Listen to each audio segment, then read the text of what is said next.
And next, a hat. We're going to do an orange hat. I'm having fun with the filters. Let me stay focused on the camera. Oh, don't mind my washer in the background. It happens. Okay? It happens. Oh, this is looking cute. Hang on a second. Oh, yeah. Yeah, see? Look at that. Look at that orange hat. Oh, hang on, ladies. Old sneakers.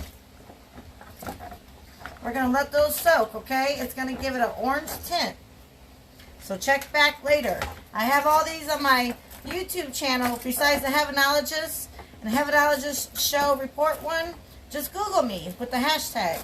Do Heavenologist Kitchen. Heavenologist Art. You'll find more. Discover more. See, it's already changing. Isn't that pretty?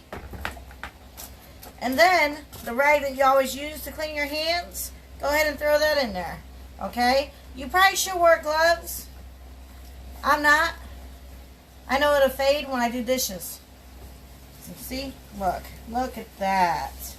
Any colors. Red, green, tie-dyed. That's why they teach kids in school how to tie-dye.